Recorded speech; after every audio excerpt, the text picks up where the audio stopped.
Well, there's this group called Pink Floyd. And I thought, what? Pink what? The only time I saw Syd Barrett was when he popped into the Abbey Road session when we were doing Atom Heart Mother, and he kind of spun round a couple of times in slow motion and then went out again, and that was about it. That's all I ever saw of him. He'd gone. He was still looking the same, but he was somewhere else. We carried on two musical careers at the same time. If we took Interstellar Overdrive outside London, people hated it. The hand thing, you know, my hands felt like two balloons, that's from being delirious as a child, but this like everything receding. There is no pain, you are receding. It happened to me, and it came back slowly as I sat and played at the piano, but I remember thinking, good God, you know, this is a fine line I'm walking here. One bit of riff from another bit of riff. There's hundreds of different ways you can do something. Some have a little bit of magic to them. And the ones that do have that bit of magic to them, it's obvious, to people around. Even just that piece of music has an emotional pull to it. That's what we're struggling to find all the time.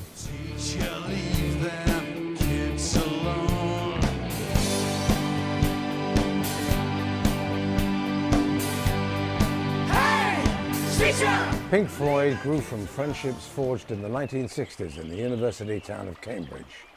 Britain was then in the grip of psychedelia and the hippie scene as well. Popular music was undergoing a huge transformation, and the young Syd Barrett was wide open to the wall. He was expressing all the bricks in the wall were all the things in his life that had upset him or made him the way he was. That was the thing that they played on. And I think this was largely from Roger's sense of alienation. He was an uneasy pop star, I think it was fair to say, and he had sort of doubts about his role in some ways, none at all in others. Rising tensions between Roger Waters and Rick Wright led to the keyboard player being sacked. None of them had made any money from The Wall. The Wall had been such an expensive production.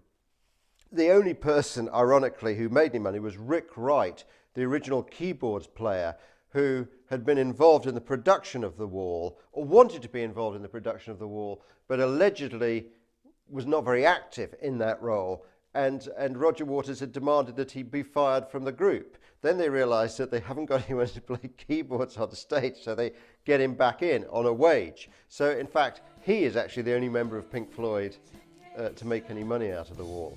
The live shows which promoted the album were an unforgettable experience. Ambitious in their scope and their staging, Waters' themes of alienation and separation took physical form with the creation of a real wall. I remember going to see the show at the Earl's Court in London and watching the slow process of building the brick wall which goes on throughout the entire show, gradually laying this line of bricks, and you think, what are they doing? How's it all going to resolve? And of course, gradually the band disappear behind the huge barrier, and then the final moments, the whole lot is destroyed and smashed to pieces when Roger realises that maybe it's not a good idea, psychologically speaking, to have a mental barrier inside your head. When I think back, I think, wow, that was quite a big show.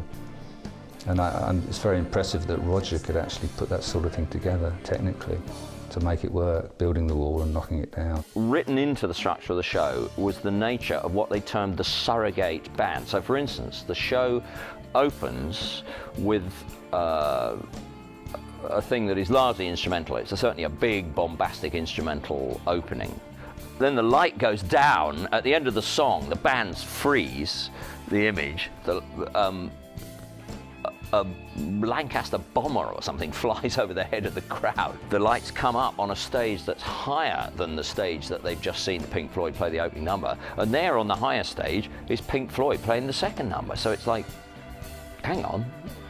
That was Pink Floyd down there. And that was the illusion that they constantly played on. And they used what they termed the surrogate band, which was myself, Andy Bown, Willie Wilson, and Pete Wood, as the surrogates. And we were given latex masks and made to look exactly like Pink Floyd.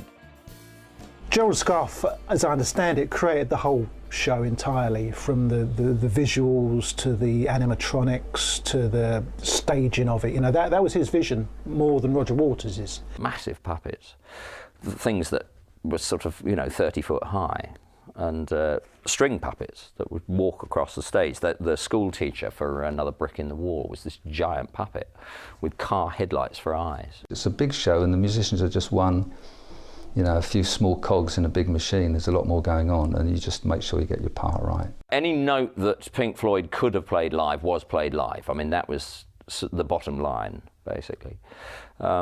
Musically, the orchestral pieces and things like the children's voices in Another Brick, you know, We Don't Need No Education, that stuff was pre-recorded, that was on tape. So it all had to be basically played in time. It was all linked into special effects and click tracks and, you know, film and that, so everything had to be down to the last second most of the time. The basic structure of the whole of the first half of the show was the building of the wall up to the point where the final brick goes in, and suddenly the house lights come up and the audience realises that this vast structure, you know, it suddenly hits them. By God, look at that, you know, there's this 150 foot across, 60 foot high, whatever it was, you know, there's this vast structure has just been built in 45 minutes.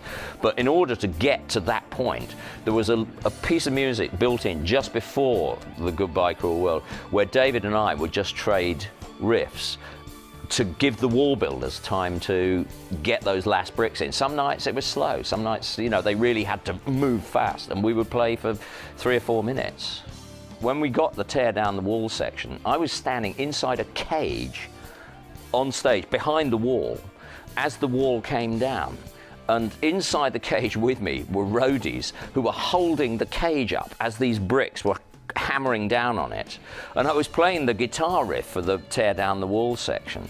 And it was unbelievable. And you would have a countdown on the monitors as to when the first bricks were going to come. Because if you didn't have that warning, you would just, you know, you just stopped playing. It was so frightening.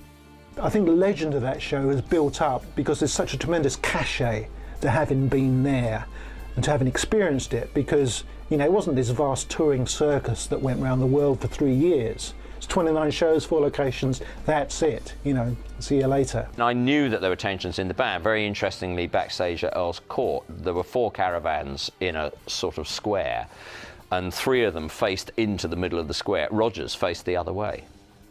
So he didn't socialise with us. He never came to the bar in Dusseldorf.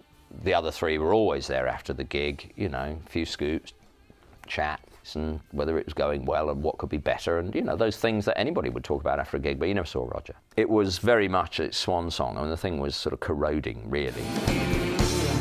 Alan Parker was going to shoot a concert movie, and there were going to be dramatic highlights cut in with the story that became ultimately the story of the entire movie, the thing with Geldof and, you know, the no eyebrows character, and Pink, you know, who was just a big rag doll in our show. And then they just jettisoned the notion of the concert at all. But they filmed every night at Earl's Court for 5 nights, multi-camera shoot. I mean, people everywhere. Well, some people have called The Wall, the movie, which came out in 1982, directed by Alan Parker, one huge clip. In other words, lots of repetition and not really focused as a movie. My overwhelming feeling really was of disappointment. I hoped it was going to be a concert movie, and I didn't really know that it wasn't until I went to see the film. And the other thing was that I thought it was a shame that they didn't make more of the music. They used the album, just remixed bits of the album, rather than actually approach it again from scratch. The bigger criticism I would make is that the movie itself, if you compare it with another album that made it onto the big screen, like The Who's Tommy, there's a lack of humour, really, and self-parody. It's all very, very intense. I mean, it is all on one level, and it is very extreme. But I guess it had to be. You know, that was the Wall. You know, that was the concept. The Wall always repays the listener with new insights into an amazing creation. A magnificent achievement which stretches the horizons of Pink Floyd's musical scope to include a worldwide hit single, an ingenious Gilbert and Sullivan pastiche, and 2 genuine highlights from the Floyd repertoire, Run Like Hell and Comfortably Numb. David Gilmour came up with the song Comfortably Numb. The fact that it did sneak onto the album, if indeed that was the case, was of great credit to Dave Gilmour, really, because obviously to interrupt Roger Waters' tunnel vision about that record was an amazing thing in itself. In a strange kind of way, it's almost like their greatest hits album, because you've got these much shorter, tighter pieces of writing, much more controlled. It's less of the very long, expansive Dark Side of the Moon sort of continuous saga. It gave them the chance to produce hit singles, which took everybody by surprise. As far as the strength of music is concerned with The Wall, obviously with tracks like Comfortably Numb and Another Brick in the Wall Part 2, you can't say it's anything but strong. I think the strange thing is that The Wall, to me, does sound a little bit like a soundtrack album. I think when you initially bought that album, you felt that it wasn't quite a whole in itself. It was an element, and you needed to bolt on the other bits and pieces to get the full Floyd experience. With the departure of Richard Wright, Pink Floyd began the 80s as a three-piece, with Roger Waters as the real power in the band. This disproportionate split of control was evident in the next album, The Final Cut, released back in March 1983. The overriding impression from this ill-favoured outing is one of a Roger Waters solo album. The credits tell you very categorically that this is a Roger Waters work, and the fact that he didn't really involve the others really showed his disinterest in keeping the group going. The Final Cut dwells on the politics and social landscape of Britain in the early 1980s. The focus is incredibly narrow and could almost be lifted from an editorial meeting of The Guardian, Roger's newspaper of choice. The atmosphere of the album is relentlessly downbeat, and with no melodic or instrumental relief, the darkness and bitterness are overwhelming. What is different is that Bob Ezrin had been dismissed from the camp because he had inadvertently told an American journalist that the finale of the Wall stage show would involve it basically being demolished. So he's replaced by Michael Kamen, who's capable, who's a great catalyst. He's one of those people who can bring everyone together, and his energy in the studio on Final Cut was very important. So you could imagine, I mean, if he's such an up figure, you could imagine it could have been a lot, even more down than it already is if he hadn't been there. Pink Floyd never toured with the Final Cut, really, because I think no one wanted to tour. Particularly Roger Waters didn't want to tour. He really seemed to want to get out of the whole thing at that point. There is a strong feeling that we are revisiting exactly the same thematic landscape as The Wall, with its exploration of the damaging effect of the sacrifices made in war. We are very much stuck in the same territory. Well, if you look at something, a piece of music like The Wall, you're hardly going to better that. So everything's going to be downhill from there no matter what you try, at least for a short period of time. So when you bring something out like The Final Cut, I think you've got to look at it in that context. And I think it's on record as going down that a lot of the pieces were leftover pieces from The Wall, which is where Dave Gilmour got a little upset with things. Even the photograph on the album sleeve with the soldier holding film cans who has been cleanly knifed in the back has been widely interpreted as a reference to Roger's frustrations over the creation of the War movie. A significant aspect of the Final Cut is that Pink Floyd no longer use hypnosis to design the cover. Instead, Roger Waters decides that he will design the cover himself, thereby almost proving that it's just a Roger Waters solo album. The Final Cut is certainly not a brilliant album. It's brilliantly played, brilliantly executed, but it does lack the feel of things, for instance, like Dark Side of the Moon and to a lot of people, of course, The Wall, and so on. But I think the album stood the test of time extremely well when you listen to it today. I think it's a more valid piece today because it is a historical document of the time, not just of Roger Waters, creating a testimony to his father, but it's actually a sign of the the times in the 80s, for which most of us we can remember quite well. As a result of a dispute with manager Steve O'Rourke, Roger Waters wrote to the record companies informing them that he would no longer be recording with Pink Floyd. Waters clearly felt that this manoeuvre would signal the end of the group.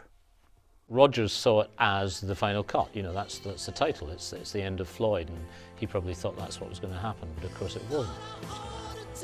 He's absolutely shocked when he learns that the other two members, as they then were, Dave Gilmour and Nick Mason, intend to carry on with the group's name. But he only learns this when he essentially issues them with legal papers saying that the group is to be disbanded and the name is to exist no more. Despite everything Waters could throw at him, Gilmour and Mason emerged victorious. They had won the right to use the Pink Floyd name, and in a further calculated snub to Waters, they hooked up again with Richard Wright and produced a new album, backed by a huge world tour. For legal and tax reasons, Richard Wright was not officially a full member of the band again. Despite the fact that he was a founder member, legally Floyd were now a duo with a hired keyboard player on wages. The album which emerged was entitled A Momentary Lapse of Reason, and demonstrated there was still plenty of life in the band, even without Waters. I think Momentary Lapse of Reason was a fantastic rebirth of the band. Oh, Momentary Lapse of Reason certainly did breathe new life into the group. I mean, it got them up and running again on actually a much larger scale than previously. There was a huge appetite for Pink Floyd's music and a colossal amount of goodwill. The fans really wanted something which sounded like the Floyd of old, and sensing the mood, David Gilmour was able to produce an album which just about passed muster, although the estranged Roger Waters notoriously dismissed the album as a facsimile of the Floyd sound. I think it was a sort of it's obviously made very much in the Pink Floyd style, but I think really it was a sort of a transition for David, who was very much at the helm of particularly at that point. Of doing it. It was a kind of solo album. I'm sure he wouldn't mind me saying so, really, in a way, but obviously including the other guys in the band. But because there'd been, I don't know, 7, 8 years, whatever had elapsed since they'd done anything, it was kind of very much kind of a fresh take on the Floyd. Bob Ezrin is brought back for Momentary Lapse of Reason. Obviously, Roger Waters is no longer around, so there's no problems. And he's a proven commodity. It's been proven he works. He's almost second to none as a producer anyway. And I think the results speak for themselves. Pink Floyd began an enormous trek around the stadiums of Europe and North America, playing to huge crowds, which easily eclipsed the thin crowds which attended Waters' solo tour. I, by chance, got asked to do Roger Waters' first solo tour, The Pros and Cons of Hitchhiking. So I'd done that, and I suppose that kind of put me in a bit of a, kind of, who should we get to play rhythm guitar? He seems to be all right, So I eventually got a call to do that, much to my surprise.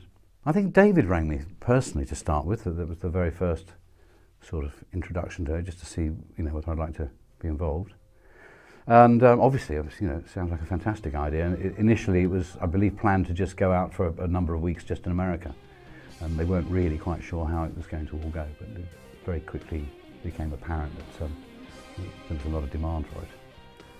So it changed from a kind of a few weeks in America to what ended up as 16 months all around the world twice, basically. So it turned into quite a huge, life-changing thing. There was great sort of camaraderie within the band. We all got on instantly very well. But it was very good, very, very friendly, balanced of people.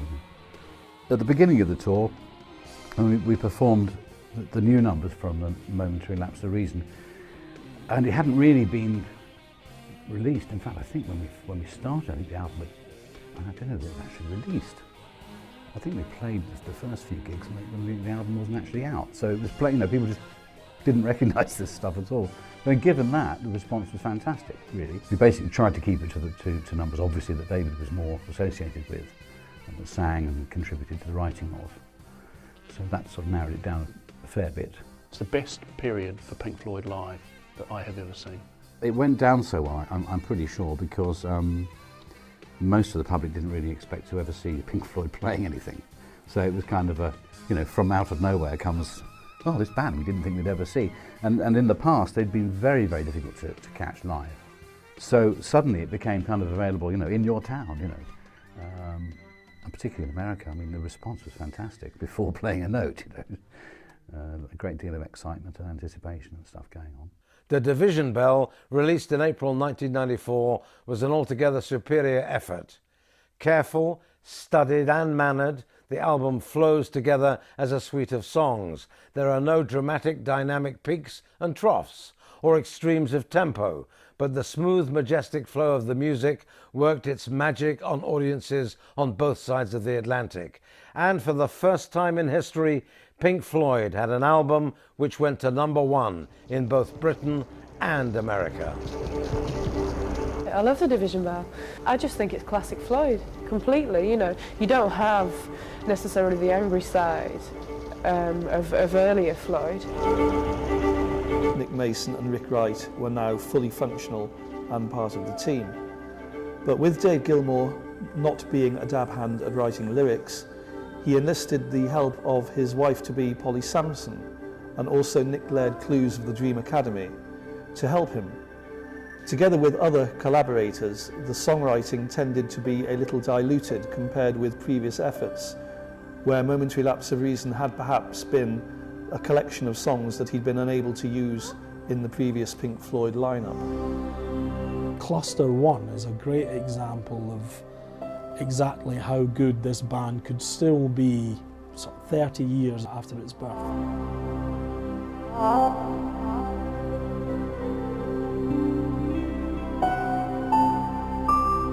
The tour which supported the album was also something of a triumph.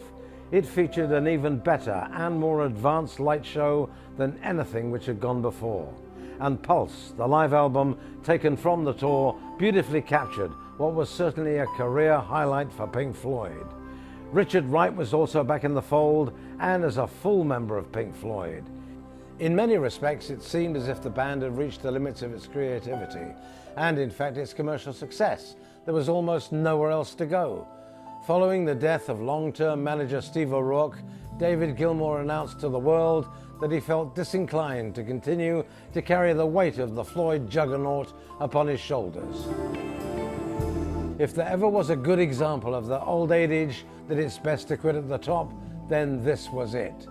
Pink Floyd bowed out of the recording studio in 1994 with a magnificent best-selling album, a gigantic, awe-inspiring live show, a wonderful musical legacy, and an unmatched reputation for excellence, all left blissfully intact with no sad decline into mediocrity to taint the brilliance.